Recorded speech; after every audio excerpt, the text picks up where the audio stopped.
Olá amigos, boa noite, é sempre um prazer, sempre uma alegria estar aqui para apresentar mais um programa Cidade em Debate. Agradeço muito a sua companhia e faço votos que possamos estar sempre juntos. Olha meus amigos, no dia 18 de março, 18 de 3, passou a vigorar um novo Código de Processo Civil e hoje nós falaremos sobre um tópico, especialmente sobre pensão alimentícia. E para falar sobre esse tema, nós convidamos o Dr. Fabrício Pereira da Silva, que é defensor público na comarca de Taubaté, com atuação especialmente na vara de família. O Dr. Fabrício já esteve aqui em outros momentos e adianto que ele passará um longo período aqui conosco, porque além de ser um grande profissional, é também um amigo especial. Então, hoje o Dr. Fabrício irá conversar conosco, iremos conversar com ele, especialmente sobre o que mudou, as novidades, as mudanças, as alterações, especialmente em termos de pensão alimentícia. Dr. Fabrício, muito obrigada por ter aceito mais uma vez o nosso convite. É sempre um prazer, uma honra e uma oportunidade de aprender quando estou com o senhor.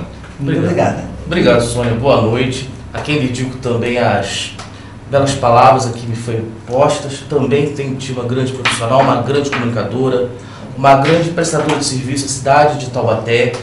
Boa noite à população da cidade de Taubaté, cidade que nos abriga.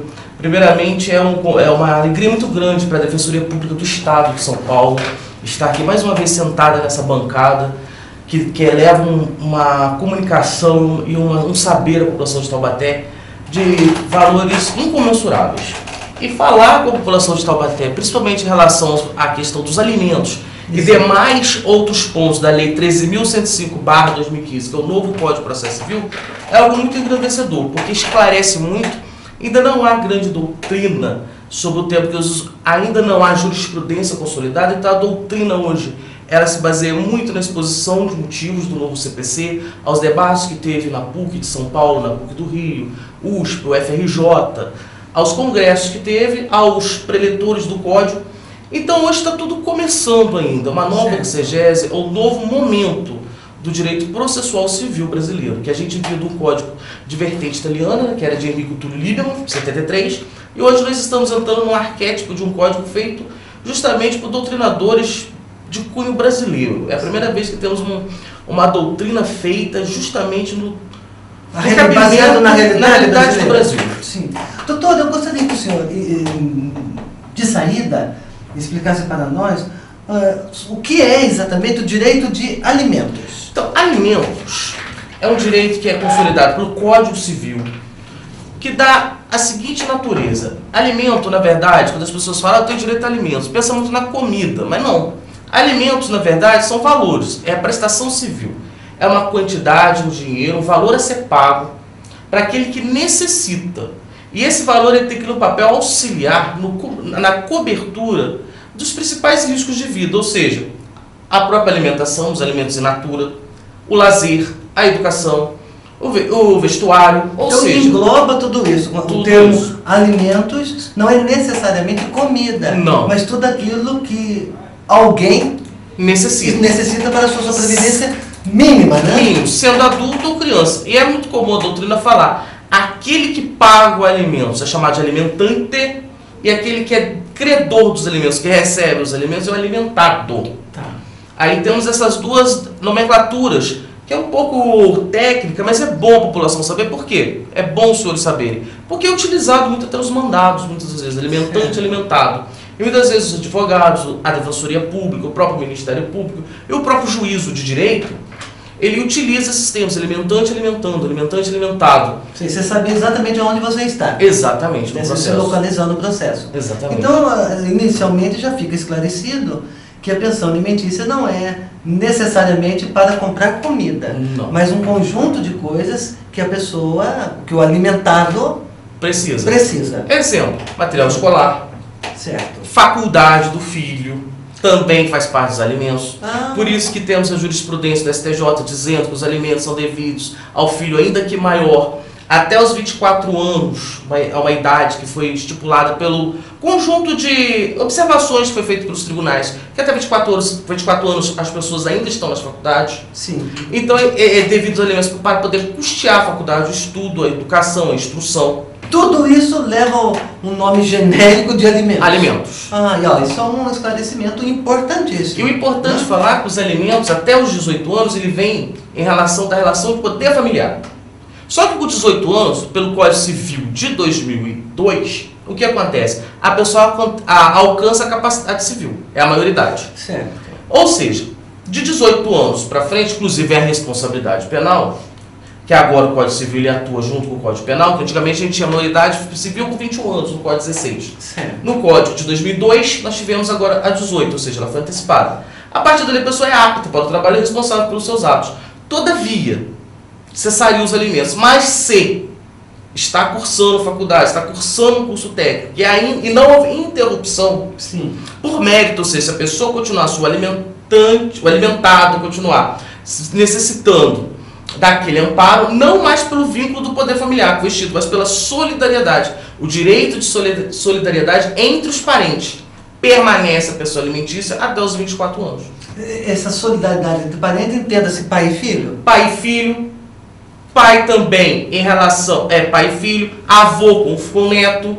Tá, o meu neto, por exemplo, está na faculdade e enquanto ele estiver na faculdade e eu puder, eu pago a pensão. Se os pais dão... Aí o avô é diferente, o avô é a responsabilidade dele subsidiária.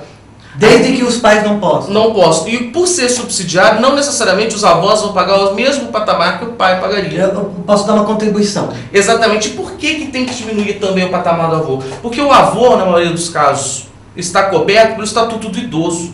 O Estatuto do Idoso também tem um predicado igual à criança e adolescente, que é o chamado proteção integral. A proteção integral ela existe para criança e adolescente, para o Estatuto da Criança e Adolescente, o ECA, a Lei 8.069, e também para o idoso, a Lei 10.741. Então, como o idoso também ele tem prerrogativa de proteção integral, inclusive ele tem primazia no atendimento médico, hospitalar, tramitação dos processos, etc. Sim. Então, o idoso também é coberto pelas mesmas garantias do que? Do infante. Certo, então tem que combinar. Exatamente, a chamada ponderação de interesses. Não há nesse caso entre o idoso e o jovem, o petis, ou seja, o adolescente, não há na verdade uma hierarquia entre quem tem prioridade, o idoso ou a criança. Não, existe uma ponderação de interesse. Pondera-se o interesse da criança e do adolescente e do jovem e pondera-se o interesse quem? Do idoso. Porque também os alimentos ele não pode trazer o quê? Não pode trazer o idoso a sua indignidade. Eu dou uma pensão, digamos, elevada e acabo causando prejuízo à sua própria subsistência. Olha, eu reitero, a presença do Dr. Fabrício aqui é vital. É vital porque ele vai explicar uma coisa, já explica outra, por extensão. E eu ouço, por exemplo, muito no nosso ambiente de trabalho, que, não, mas eu sou idoso e vou ter que pagar a pensão porque o meu filho não pode pagar e assim por diante, vou ter que pagar a mesma quantia. A fala do Dr. Fabrício sinaliza justamente o contrário. Sim. Justamente o contrário. Vai ter que pagar, mas não é na mesma proporção. Exatamente. Porque o idoso também tem... a sua proteção. Exato. Sua proteção. Olha, um segundo esclarecimento, em poucos minutos, muito importante. Muito obrigado, doutor Fabrício, já antecipando o meu agradecimento. Imagina, nós agradecemos. Mas, doutor, as alterações trazidas pelo novo Código de Processo Civil.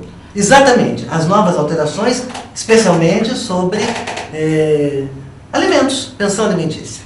As novas alterações que trouxe o CPC, a primeira alteração que a Lei 13.105 trouxe em relação à defesa do executado.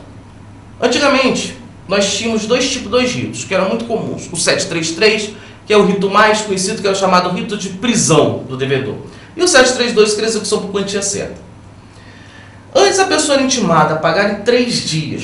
O homem que não... O devedor, que às vezes a mãe também pode ser devedor. Pode ser a mãe, temos casos também. Pode ser só o homem. O devedor. Independente de ser masculino ou feminino. Sim. O devedor ele é intimado para pagar em 3 dias ou justificar.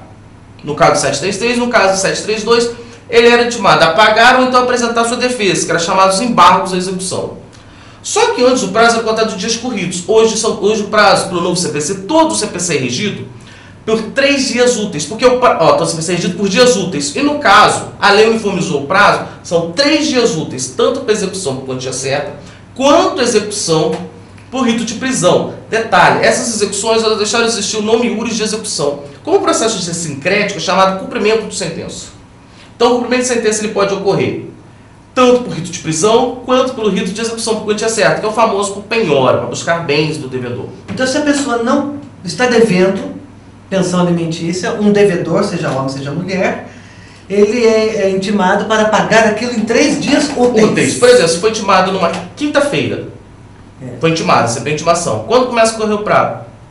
1º dia útil, sexta, sábado, domingo não se computa, segunda e terça. Mas é a partir da juntada ou não? A partir da juntada. A partir do momento que a intimação volta para o cartório e a juntada... Que conta-se o prazo. Então imaginemos que uma pessoa que foi intimada numa quinta-feira, a certidão do oficial será na sexta, e se a juntada será na segunda. Mas muitas das vezes hoje, por que eu estou já contando o prazo assim, senhores? Porque o processo hoje ele é digital. E muitas das vezes o servidor ele faz pelo cadastro eletrônico, pelo sistema de automação da justiça, o chamado SAG. Na casa dele. Na casa dele junto. Como hoje até a juntada do SAG é automática. Então, acabou. São 3 dias. Sim. Úteis. Melhor contar assim. Melhor contar assim. Eu tenho um ditado que eu aprendi, melhor não dar sorte ao azar. Perfeito. E daí, doutor? Tenho 3 dias para recorrer.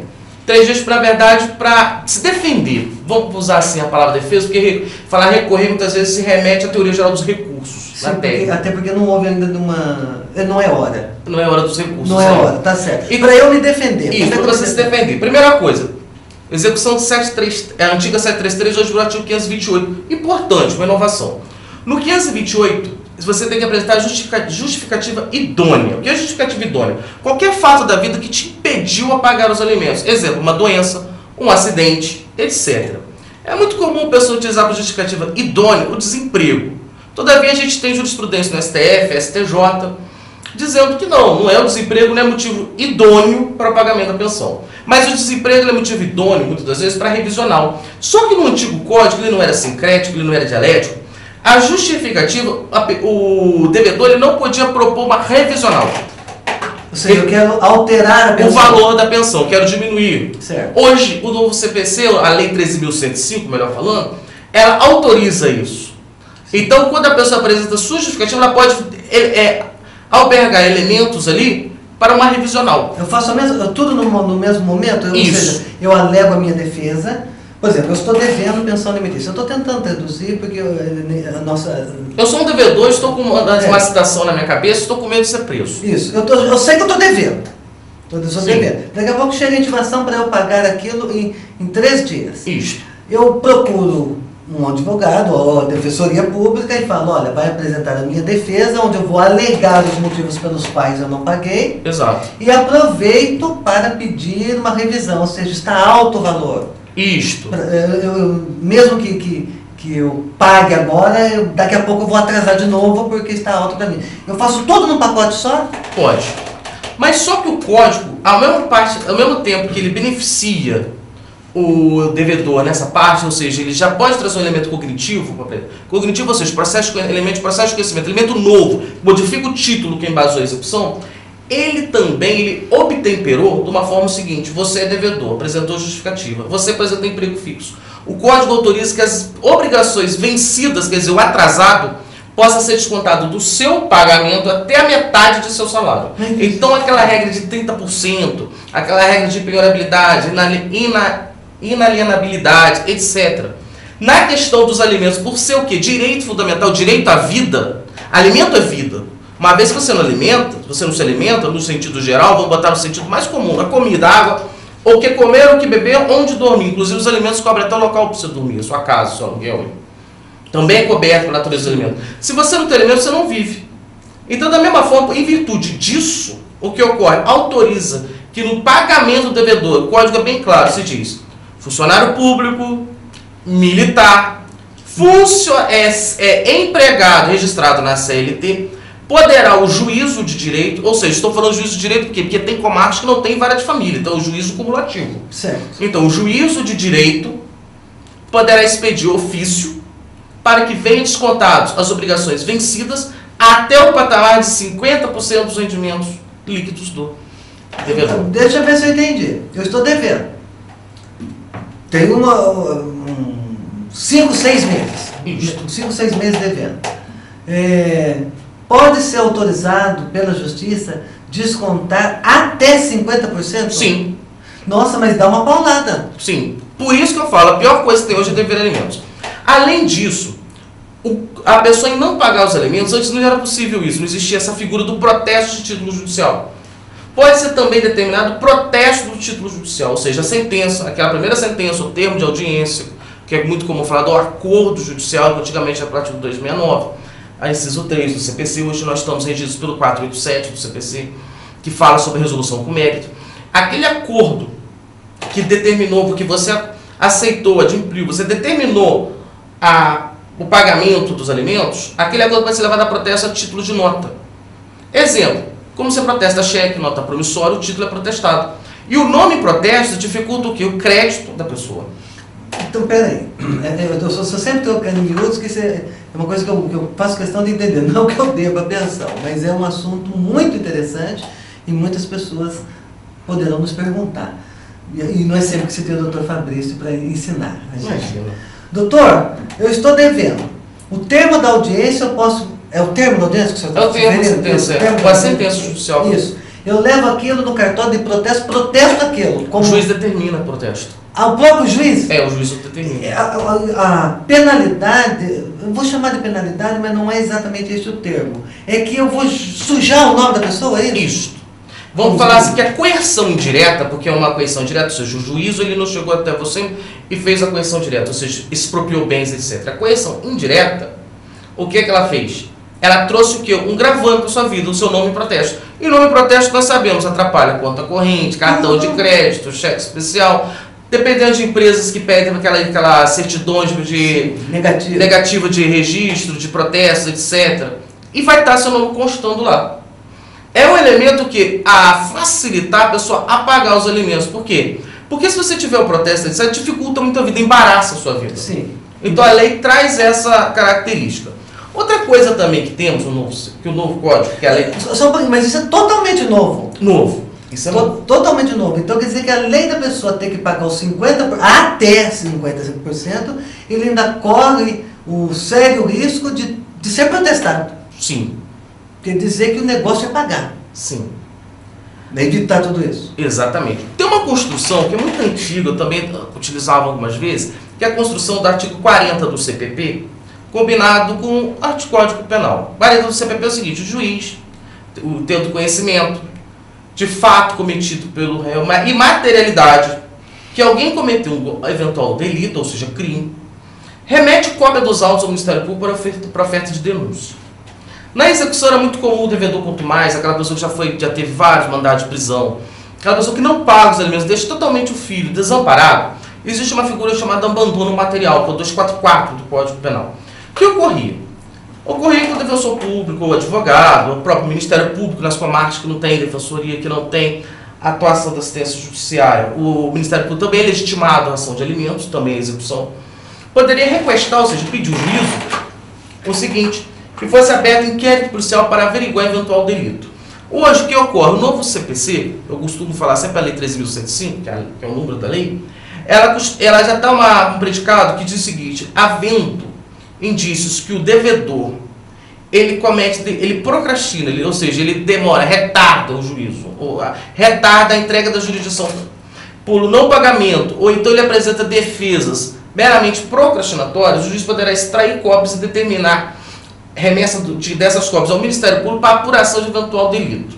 Inicialmente a gente tinha a figura do delito do abandono material. Hoje, com essa figura nova da Lei 13.105, nós podemos começar a observar os eventuais delitos quanto à obstrução da justiça. É gente que fica fazendo coisas para atrasar. Exatamente. O andamento. Ludibriar, eu diria. A entrega da jurisdição. Tá, ele fica tentando se refutar. Tentar levar erro, tentar levar a uma interpretação equivocada, é isso? Exatamente, levar a erro, levar a interpretação equivocada, tentar fazer, por exemplo, uma eventual fraude processual com uma justificativa totalmente idônea, com documentos fraudulentos. Por exemplo, traz um comprovante de renda falso. E existe isso, doutor? Eu ainda não vi, mas tudo é possível no mundo, né? Sim, mas recibo falso. Recibo falso, eu pelo menos já vi bastante. Sim, que vai ser apurado até um incidente que já existia na antiga lei, no antigo CPC, hoje na 13.105, que é a arguição de falsidade. Também. Então, tudo são elementos... Ele vai acumulando coisas contra ele mesmo. Exatamente. É. Exatamente. Só que veio a doutrina, por isso que eu estou falando que temos que estudar muito bem hoje a questão do CPC, falando que, na verdade, a execução de elementos, antes era 2 ritos, que era o 732 e 733, hoje são 4. Não, na verdade não são 4. Na verdade, a gente continua a execução pelo rito de prisão, que na verdade cobriu a sentença dos artigos 1526 e seguinte. Nós temos a execução por quantia certa, que vai estar lá no finalzinho, a partir dos artigos, se eu não me salvo, melhor juízo, 813 e seguinte, que é aquela com rito de penhora, etc., que o oficial de justiça tem que ir à casa do devedor, procurar se tem bens. Continua. Continua a tal da penhora? Continua. E em que circunstância chega na penhora? A circunstância chega na penhora quando, primeiro momento, ajuizado pelo 526, ou seja, rito de prisão, não, sendo preso o devedor, não houve pagamento. A pessoa vai presa e nem assim paga o que é. Isso. Detalhe, só que hoje, o artigo 332 da Lei 13.105, ela diz o seguinte, ela traz dentro do seu arcabouço o seguinte, incorporação das súmulas. E tem uma súmula 309 que diz que só pode ser albergado pelo rito de prisão, ou seja, pelo 526 antigo 733, as pensões vencidas dos 3 últimos meses anteriores, ou seja, retroage os 3 últimos meses antes do ajuizamento do pedido de execução. Ou seja, se estamos hoje em março, aliás, abril, verdade, estamos ao vivo, é abril, é o que eu tenho rápido. Estamos em abril, quais são os meses cobertos do juizamento hoje em abril? Março, fevereiro e janeiro. Quem está devendo janeiro, fevereiro e março está sujeito a receber o mandado de prisão? Sim. Agora, e os demais valores anteriores? Rito de penhora. Não é que perdeu a eficácia. Vai até um ponto e outro ponto torna-se penhora. Penhora, rito de penhora. Então, trocando em miúdos, a pessoa que está devendo março, fevereiro, janeiro, esses meses de manda para prisão. É prisão. Isso. Prisão. O pagou, saiu. Isso. E se pagar antes também não vai preso. Sim, claro. Aliás, se tivesse pago, não teria ido. Exatamente. Isso.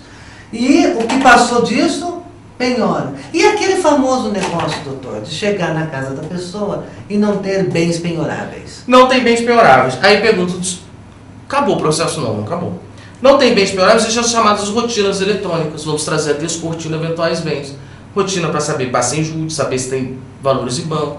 Rotina para saber se tem bens, se tem veículos, se é titular de algum direito, então, exemplo, direito autoral, etc. Vamos fuçar, então. Vai ser esmiuçado a vida da pessoa. Primeiro, paga-se os 3 meses que se deve. O resto, o que está para trás, vai a penhora. Não havendo bem penhorável, usa-se o procedimento Bacen, Banco Central. Bacen, Renajude, Infojude, todos. Isso. Vamos saber se ele tem ações da Petrobras, do seu... Pode ser oficial de outros órgãos, por exemplo, o que detém, por exemplo, sobre patentes em PIB, você pode tentar buscar patentes. Exatamente, você pode buscar isso. Você pode buscar N coisas. Pode, por exemplo, além do Bacenjúdio, a gente oficiar, por exemplo, superintendência de seguro, saber se tem, por exemplo, uma previdência privada. Seguro particular. Hein? Exatamente. Tudo pode ser descontinuado. Detalhe, sem prejuízo daquela primeira premissa que eu falei, se for empregado, tiver carteira registrada, funcionário público, militar, etc, etc. E daí é salário fixo. Exatamente, ser descontado em folha. Aí é salário fixo. Então, resumindo, pagar o alimento em dia é a melhor coisa. Se não consegue pagar em dia, atente para fazer a sua ação revisional. Ou seja, não está dando para pagar, está pesado. Demonstra o juízo. Eu vou lá, demonstro que está pesado para mim. Exatamente. E peço uma revisional. Exato. Por quê? Por que a revisional hoje? Por que eu insisto nisso? Porque você mostra de forma idônea, ou seja, de forma cabal, de forma justa. E também, doutor, desculpa interromper, eu deixo claro também que eu tenho interesse de pagar. Exatamente, você... eu só não estou conseguindo pagar. Que você está atento aos deveres, dos deveres do poder familiar, que é a guarda, sustento e educação. Sim. Você está atento aos deveres como pai. No caso do devedor pai ou mãe, né, dos genitores. E no caso do devedor solidário, que vem pelo direito de solidariedade, por exemplo, os filhos maiores, por exemplo, a obrigação alimentar advinda da responsabilidade civil também vem. Muitas das vezes a pessoa paga alimentos, por quê? Porque ele foi considerado autor de um fato, por exemplo, um acidente, etc., trouxe capacidade ou redução da capacidade laboral da vítima, ele tem que pagar os alimentos. Ele também pode pedir um revisional, por que não? Aí isso chama também alimentos? Também alimentos. Alimentos vindos por responsabilidade aquiliana. Então o termo alimentos é bem abrangente. Bem abrangente. Porque no senso comum, pensa-se tão só em pensão alimentícia para filho. Não. Né? Tem esse tipo. E uma coisa também que no senso comum, doutor, é um pouco difícil da gente, quando está tentar explicar para uma pessoa que não tem a formação jurídica, e é compreensível, né? Porque a pessoa não é obrigada a saber, mas aquela guerra eterna que existe no judiciário, na justiça, não é para o filho, é para a mãe acaba pegando e acaba tem outros filhos, e o dinheiro que seria para um acaba sendo para todos. Como que resolve essa parada? Então, essa parada, vamos usar assim, esse termo que eu achei bem interessante, é o seguinte: o filho seu, por exemplo, a mãe tem, por exemplo, a mulher tem relacionamento com mais de um companheiro, tem mais de um filho, e são irmãos unilaterais, ou seja, de uma mãe e de pais distintos. O que ocorre nisso? O dinheiro que o pai paga, ou o avô, quem seja o responsável, o alimentante paga, ele contribui para o filho, mas só que ela recebe aquele dinheiro, não é necessário, não é aquela especialização da legislação civil de prestação de conta, o dinheiro ser entregue exclusivamente em favor daquela pessoa, porque eu vou te explicar agora. Porque a pensão ela vem da solidariedade. O genitor ele não paga o total dos gastos, é rateado. Ainda que não seja 50%, muitas das vezes o homem pode arcar a maior parte, mas a mulher também ela detém algumas outras obrigações que o genitor, o alimentante, vamos falar assim, ele não detém, por exemplo, a guarda direta.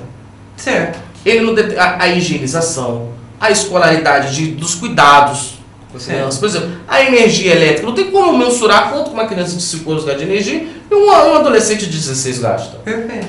E todavia, se houver uma malversação, ou seja, um mau uso desse dinheiro, o pai vê, ou a mãe, ou o alimentante vê, que a criança está sendo maltratada, ela pode pedir uma modificação de guarda, por exemplo. E o que seria isso? Modificação de guarda é tirar a responsabilidade de quem detém. A guarda significa a responsabilização, quem tem cuidado. Eu peço a guarda da criança? Pede a guarda da criança. Pede a guarda da criança, ou seja, ela sai da casa da pessoa que está hoje, ou seja, se é do pai, sai da casa do pai, vai para a casa da mãe, sai da mãe, da casa do pai, e vai para a casa do genitor, que detém o quê? Como o próprio ECA diz, Estatuto da Criança e Adolescente, que detém os melhores meios, melhores formas de guarnecer, que é a proteção da criança. Não é só a mãe que detém, pode ser o pai, ou vice-versa. Quem tem a guarda, o bom guardião, é aquele que detém os melhores meios de trazer a consecução da melhor educação, da melhor instrução, da melhor formação da criança. Não interessa se é o pai ou a mãe. Não interessa o gênero. Tem melhor condições de oferecer o melhor em termos de proteção, de afeto. Sim. E seria interessante também se a gente falar o seguinte: quando a gente fala em alimentos e filho, a gente polariza muito a relação pai e mãe. Hoje que a formação do direito das famílias, é muito interessante a gente falar, pode ser as mães, pode ser uma criança, por exemplo, que tem. Hoje, o STJ, ele autoriza, a própria Lei 6.015, hoje por construção jurisprudencial, autoriza o registro de 2 mães, de 2 pais, das relações homoafetivas. Sim. Então, pode ser o que ocorre? 2 mães ou 2 pessoas do sexo feminino, 2 pessoas do sexo masculino. Normal, criança, por exemplo, hoje, normal no campo do direito é 2 pais e uma mãe, 2 mães e um pai. Isso é que a gente está na forma cartesiana, né? Isto. Então a gente tem que sair um pouco da curva. Antes a gente trabalhava com eixo X e Y. Hoje são os eixos X, Y e Z. Hoje nós estamos trabalhando numa estrutura até jurídica tridimensional. E aí eu pergunto ao senhor, foi muito bom o senhor ter tocado nesse assunto. O judiciário, que é uma instituição tradicional, né, ela está acompanhando esse pensamento? Tem que acompanhar, né? Tem que acompanhar, porque a sociedade é dinâmica. Sim. Eu não posso amarrar o judiciário, eu não posso amarrar as decisões judiciais em relação e esquecer aquilo que a sociedade muda. Por exemplo, antes do Código Civil 16, o filho que era tido filho expuro, que era o filho vindo do adultério, ele não tinha nem direito à paternidade, porque primeiro tinha que se conhecer a família constituída, a família oriunda do casamento. E nós observamos muito bem, até mesmo ano do Código 16, com a lei Nelson Carneiro, isso tudo mudou. Certo. O reconhecimento dos filhos, o próprio Código diz que não existe distinção de filho, se ele é filho biológico ou se é filho adotado. É filho. É filho. Certo. Tanto que temos hoje também a chamada paternidade socioafetiva. O que é a paternidade socioafetiva? É o pai, que não é o pai biológico e que não tem pretensão alguma de adotar, mas ele tem o estado de pai por aquela criança. Ele sente-se pai. Desde que a criança nasceu, e a criança ou a reconhece como pai. E a lei reconhece esse relacionamento. E aí, por construção jurisprudencial vinda, inclusive, da Europa, do civil law vindo da França, que é o primeiro país que teve essa consolidação do ordenamento jurídico em relação à paternidade socioafetiva, você reconhece o estado de pai e você declara ele pai, você não o constitui. Perfeito. É uma declaração. Por que é uma ação declaratória? Porque você não modifica o mundo dos fatos. Você simplesmente declara uma situação fática no campo do direito. Ou seja, um considera o pai e o outro se considera filho. Exatamente. E são pai e filho, inclusive para fins previdenciários e sucessórios. Ou seja, herança. Herança. E previdência, pensão. Até nesse... abrange até isso. Sim, porque não existe distinção entre filhos. Sim, porque volta no ponto central. Exatamente. Filho é filho, independentemente de filho é filho, pai é pai e mãe é mãe. E não existe também nos alimentos, na questão de alimentos, a gente falar de execução, é o seguinte: o pai ou a mãe, ou seja, quem é o devedor dos alimentos, só vai visitar quando paga. Por exemplo, muito comum a mãe ser guardiã, né? Que a gente sempre a gente ainda está no formato muito tradicional da guarda unilateral. Hoje nós temos vários tipos de guarda, guarda compartilhada, etc. Isso. Pois não, doutor. Aí, mas vamos ficar no modelo tradicional, que a gente está numa sociedade ainda um pouco tradicional. Na guarda unilateral. O guardião detém o quê? Eu não gosto de usar o termo posse, porque posse leva muito a situação de coisa, de manipulação, de resto, de coisa. Ele detém, vamos supor, a situação fática de abrigar o menor. Eu gosto de usar o termo abrigamento. Tá. Alguém está com a criança. Está com o abrigamento da criança, abriga, a criança mora com ele. Certo. Maria Berenice Dias usa muito esse termo de abrigamento, quando fala do aninhamento, do ninho. Falar que a casa é o ninho de da criança. Relembra muito os animais, que a criança sempre... A criança não. O filhote sempre fica no ninho. Então vamos supor, onde está o filhote, onde está a criança é o ninho. Onde está a casa dele. Tá. Então vamos supor. E o devedor de alimentos, por exemplo, o pai, o genitor, ou a própria genitora, quando a guarda está com o pai, ele não paga a pensão. Não existe óbice do devedor em visitar a criança. Porque uma coisa é a obrigação em relação ao quê? Ao sustento.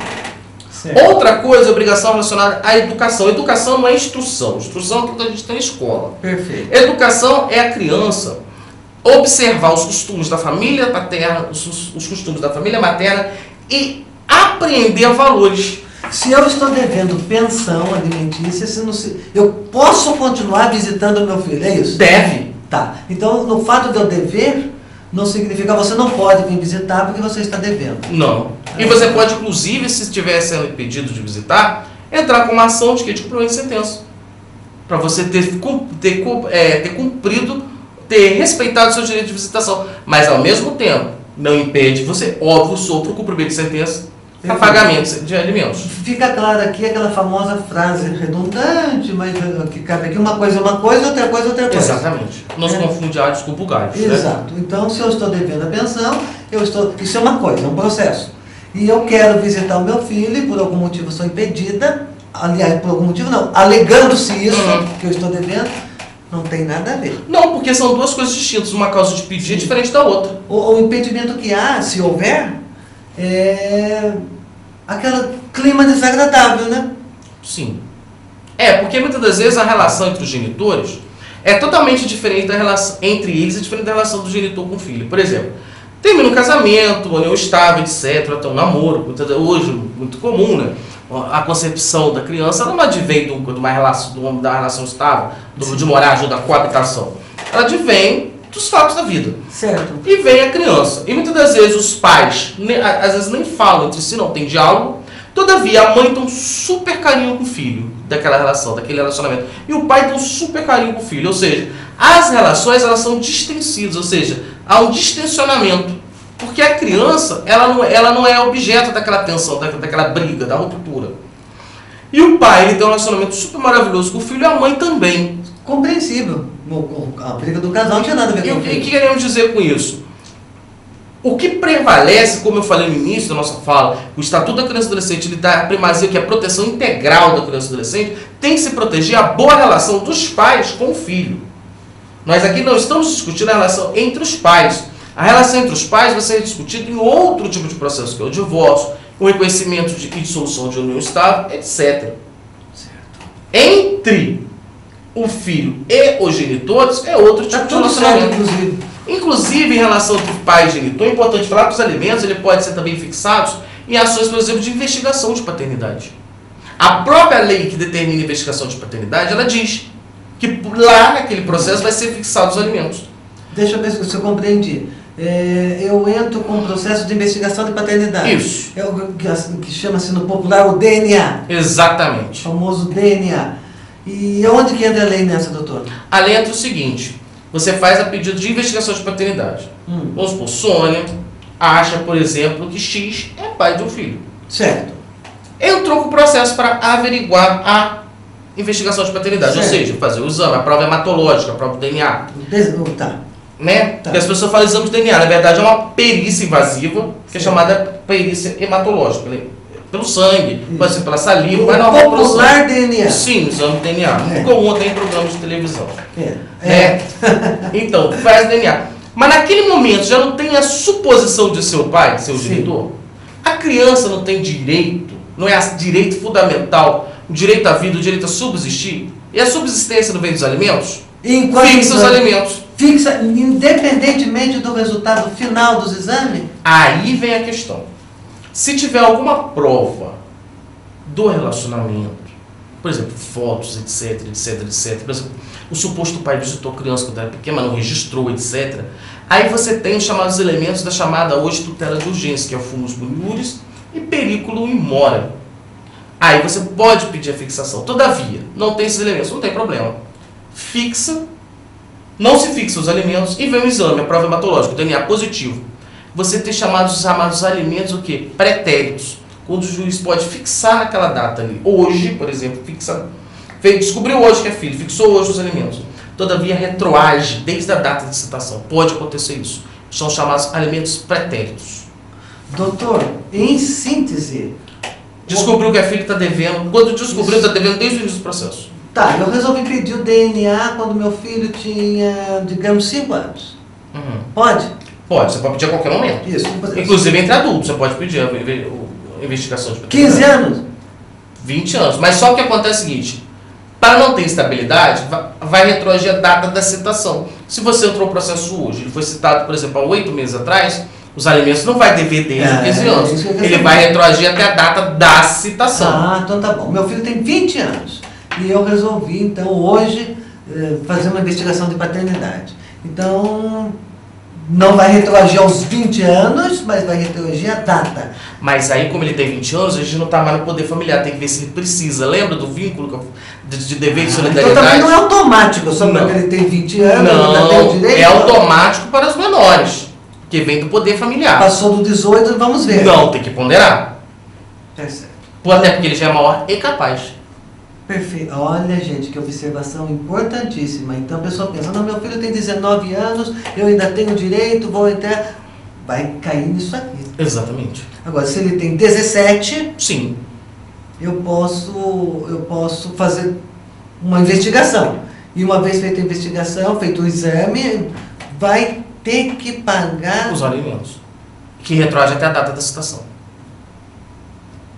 Olha, informação maravilhosa. Doutor, e a Defensoria Pública de Taubaté? Parece muito.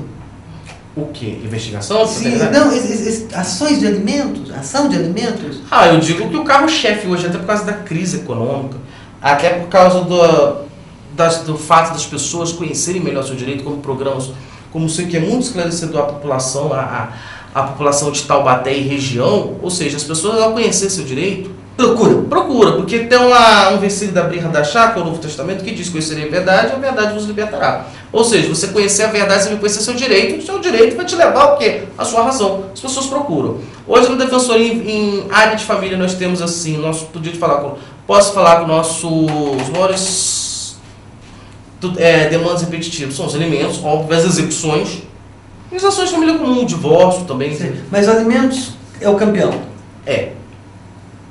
Porque alimento é um direito da criança, né? Tem uma faixa etária ou uma classe social que faça mais uso ou é indistinto? Bem, a classe social, eu não posso averiguar quanto a classe social, porque a Defensoria, ela tem seu ministério institucional, seu papel institucional, é de ser a guardiã do direito, do exercício da cidadania dos hipossuficientes. Então, o nosso público-alvo, as pessoas destinatárias do serviço da Defensoria Pública, são as pessoas vulneráveis economicamente. Você tem pouco poder aquisitivo. Exatamente. Até quanto salário mínimo, doutor? Até 3 salários mínimos, para a deliberação 89.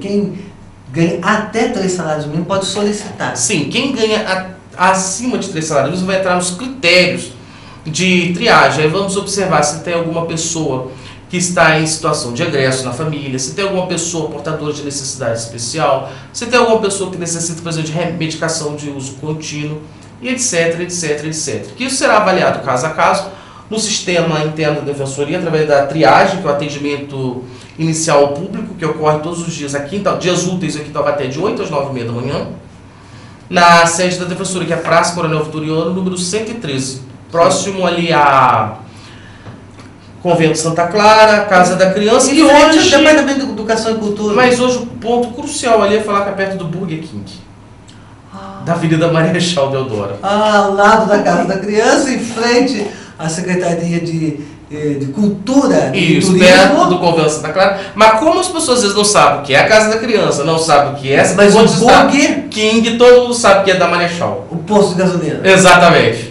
Tá aí, tá bom. Nem o viaduto das Graças mais é a referência, é o Burger King.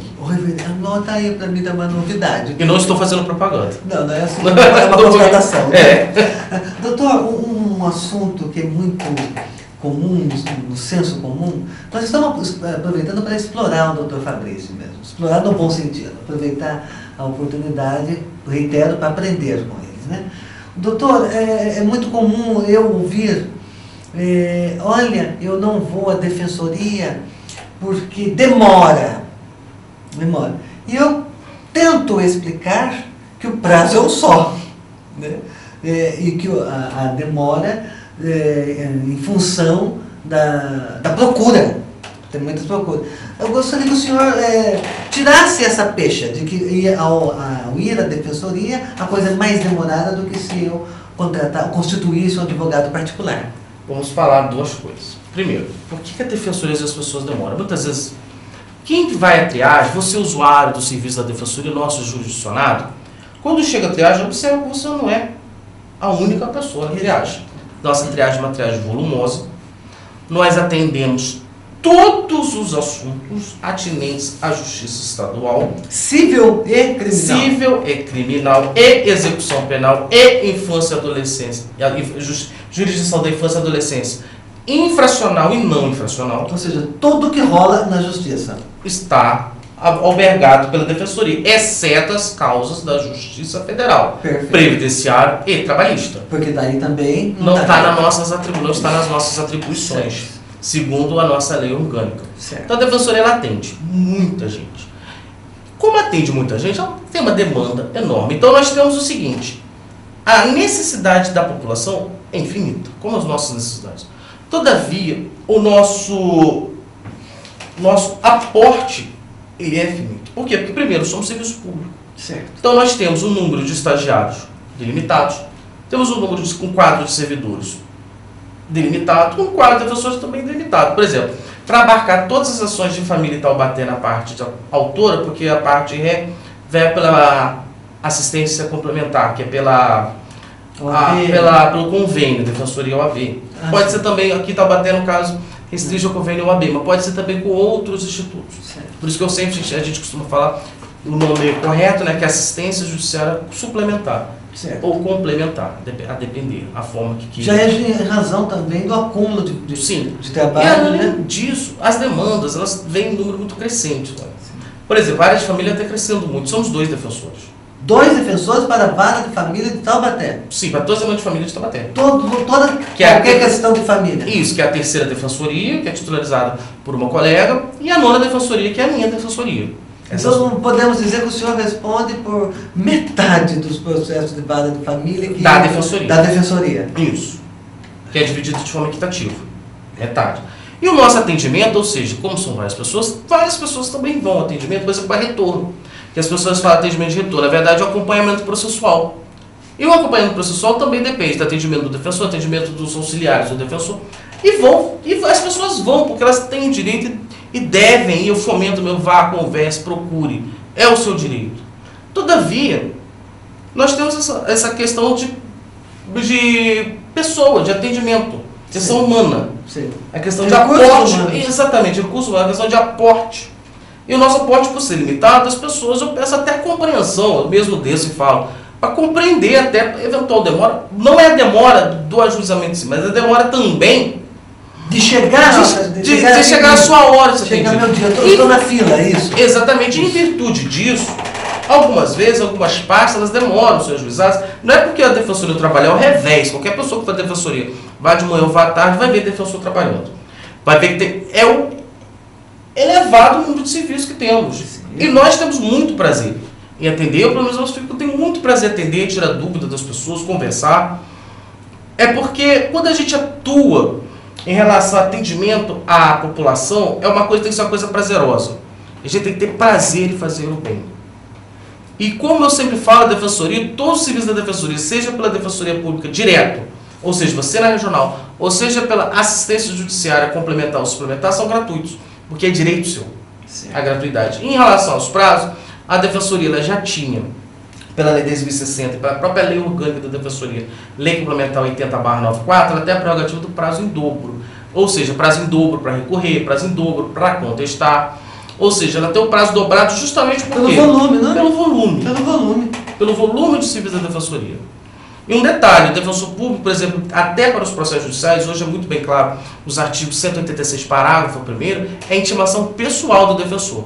Ao contrário do que ocorre com outros operadores do direito. Por exemplo, o advogado é intimado via DJE, Diário da Justiça Eletrônico. Já o defensor não, intimação pessoal, justamente porque essa prerrogativa, em virtude do volume do processo, de volume de processo, em volume de serviço, em virtude da adstrição do defensor ao assistido. Porque muitas das vezes as pessoas pensam que o defensor, por exemplo, a pessoa vai à triagem, em distribuição interna, sistema de distribuição, assim como o cartório judicial, nós temos um cartório extrajudicial, um cartório interno, um cartório administrativo, que faz a distribuição das PAs, pasta de atendimento, Sim. ou pasta de assistência judiciária, Ou seja, à medida que vai chegando, vai distribuindo para os defensores. Então, a gente recebe. E eu recebo a demanda. Então, muitas vezes você pode ir na defensoria, você pode ter uma demanda comigo. Por exemplo, você tem vários processos de família, por exemplo, uma guarda. O senhor já tem um processo meu lá. Isso, uma guarda comigo. O senhor está cuidando do novo e do velho? Não necessariamente. Aí não. É aí que eu estou explicando. A guarda pode vir comigo. Faz a distribuição interna. Por exemplo, uma ação, sua de execução de alimentos cai com um colega. Eu não sou adstrito à pessoa. O defensor ele não é adstrito à pessoa. O defensor ele é adstrito APA, a demanda. Então pode ocorrer de você ter vários processos e ser com vários defensores distintos. Então não existe essa de eu chegar no senhor e falar, eu tenho 5 processos, todos eles estão com o doutor Fabrício, não. Ele concentra tudo, não. Ele resolve tudo de uma vez. Não, é um aqui, outro ali, outro lá, outro lá. Por quê? Porque não é identidade pessoal. Justamente é a prestação de serviço público. Exato. É diferente do advogado. O advogado, além de você pagar, você paga por quê? Porque você elege por confiança. Sim, daí eu vou Nós somos o quê? Designados. Perfeito. Então o senhor não pode ser exclusivo meu. Não. Do meu processo, ou dos Por isso meus que processos. às vezes as pessoas falam, o doutor é meu, eu sou seu defensor neste processo. Porque não necessariamente no outro eu vou ser. Perfeitamente. E isso também talvez seja um pouco difícil do leigo compreender. É exatamente aquilo que eu falei, quando você falou nesse programa, nem todo mundo é operador do direito, estudou as ciências jurídicas. Por exemplo, eu posso ter um assistido meu que eu gosto de usar muito termo técnico, usado do jargão, vindo até desde 1987, quando foi criada a Defensoria Pública no Brasil, o Serviço da Defensoria Pública, que na verdade Aqui é a título de ilustração histórica. Foi uma vertente que tinha no Ministério Público do Rio de Janeiro. O promotor de justiça substituto, ele não era promotor, ele era defensor.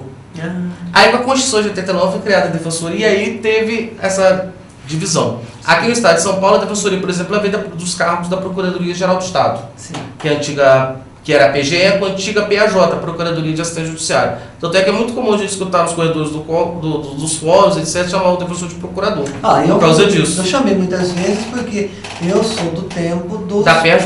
Dos procuradores, dos procuradores do Estado. Isso, da PAJ. Então, quando chegaram os defensores, em 2006, eu creio que eu chamei várias vezes de procurador, inclusive. Deve ter chamado. Deve ter chamado, né? Porque até eu compreender que um era um e o outro era outro. É verdade, você deixa até consignado um abraço aos colegas procuradores do Estado, que também trabalham muito afinco dentro, hoje, das suas atribuições específicas, como os representantes da Fazenda Pública do Estado. Sim. Que esse é o papel, o escopo da Procuradoria, ao passo que o escopo da Defensoria Pública, por matriz constitucional, é a defesa dos hipossuficientes, em todos os graus de jurisdição, inclusive tutela coletiva. Hipossuficientes, me permite, doutor, são as pessoas que têm baixo poder. São os carentes, Isso, população carente. Que no caso aqui até 3 salários mínimos. Isso, né? que é um consenso jurisprudencial no Brasil, que carência é hipossuficiente absoluto é quem ganha até 3 salários mínimos. Ou seja, tendo 3 salários mínimos, ele tem realmente uma hipossuficiência. Exatamente. Em relação a uma série de coisas. Exatamente. Pois não, doutor. Então, falando, e no Rio de Janeiro ela já veio da matriz do Ministério Público. Sim. Porque a Defensoria Pública é uma carreira muito nova, ela vem da Constituição de 89. Sim. A Constituição de 67/69, ela não contemplava.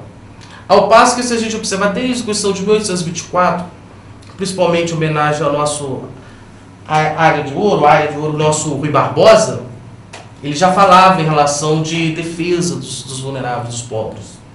Sim. E gostaria de falar que o grande defensor dos pobres foi uma pessoa que não formou em direito. Ele era negro. Agradeço antecipadamente que é a pessoa chamada Luiz Gama Borges. Sim. E por que eu estou lembrando? Eu situei 2 pontuações. Primeiro negro e situei pobre. Porque aquela época eram os grandes fatores de discriminação do Brasil Império. E da Brasil República. Creio que continua de certa forma, não, doutor? Sim. E gostaria de lembrar a todos o seguinte: Luiz Gama Borges foi reconhecido jurista agora nos anos 2000. Ano passado. Ano passado? Sim, que inclusive Já falamos dos anos 2000. eu tive a honra de ir na solenidade que seria, a rigor, na Faculdade de Direito da USP, mas acabou sendo no Mackenzie.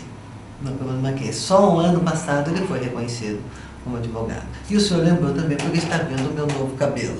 Não, na verdade não. Sabe que eu lembro sempre de Luiz Gama Borges? Porque eu vejo o seguinte: o direito é um agente transformador. E a gente tem que lembrar sempre das figuras transformadoras do direito brasileiro. Rui Barbosa, o próprio Luiz Gama Borges. Qualquer dia vamos fazer um programa para falar da atuação de Luiz Gama, e o senhor já está convidado, inclusive no Vale do Paraíba. Sim, muito forte. Muito forte a atuação do advogado Luiz Gama, agora sim advogado Luiz Gama, no período do escravismo, aqui na região do Vale, especialmente em Pindamonhangaba. Sim. E importante falar que temos um instituto em São Paulo, muito renomado, chamado Instituto Luiz Gama Borges. Luiz Gama é uma figura, um personagem da história que precisa ser mais conhecido. E ele é muito conhecido no Rio, não sei se você sabia disso. Não. Sim, Luiz Gama Borges é muito conhecido no Rio. Várias escolas municipais, praças, logradouros, tem o nome de Luiz Gama Borges.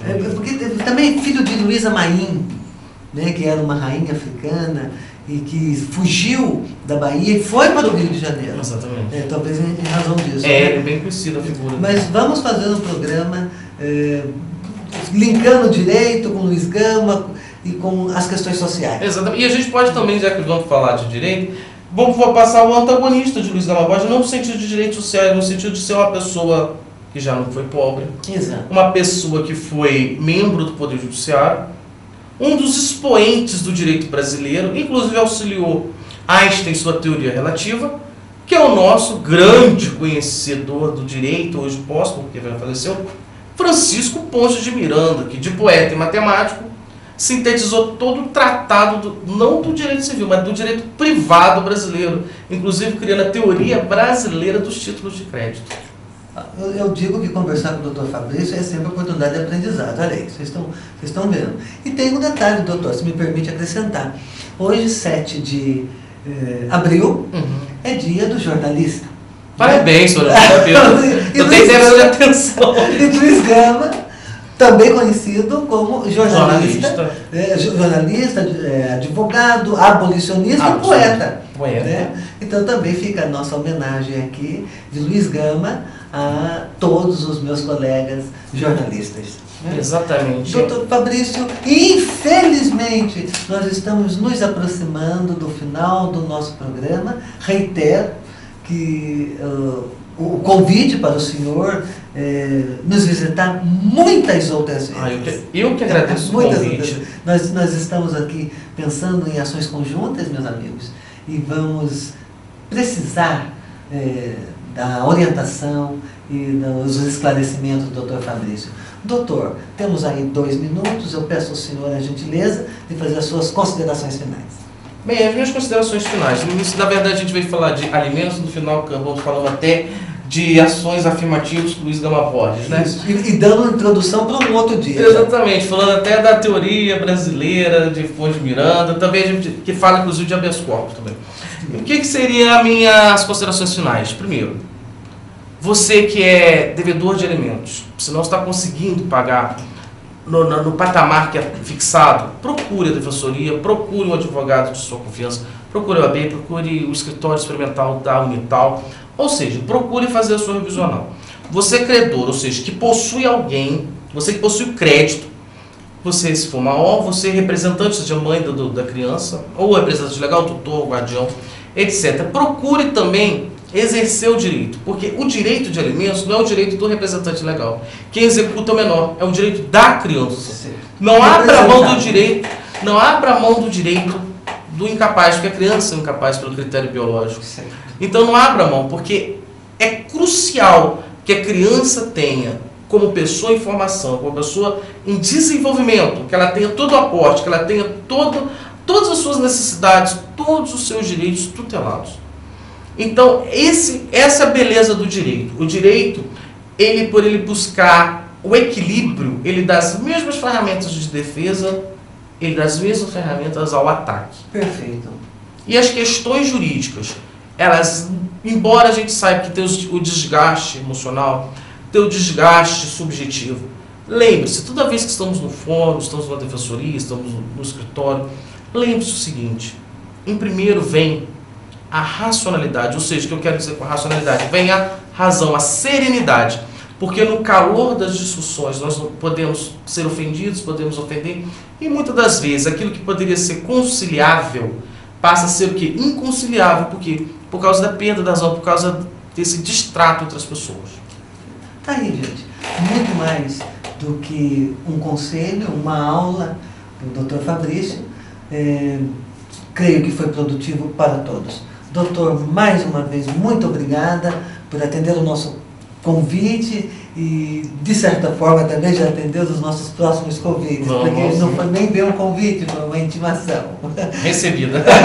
Obrigado. Eu que agradeço a todos de Taubaté. Muito obrigado, senhores, e boa noite. Né? E, meus amigos, muito obrigado pela sua atenção, muito obrigado pelo seu companheirismo, muito obrigado por prestigiar o nosso programa. Desejo a você, desde já, um belíssimo início de final de semana, relembrando que o nosso programa é reprisado no sábado, das 11 à meia-noite. Muito obrigada pela sua atenção, um grande abraço e até a semana que vem.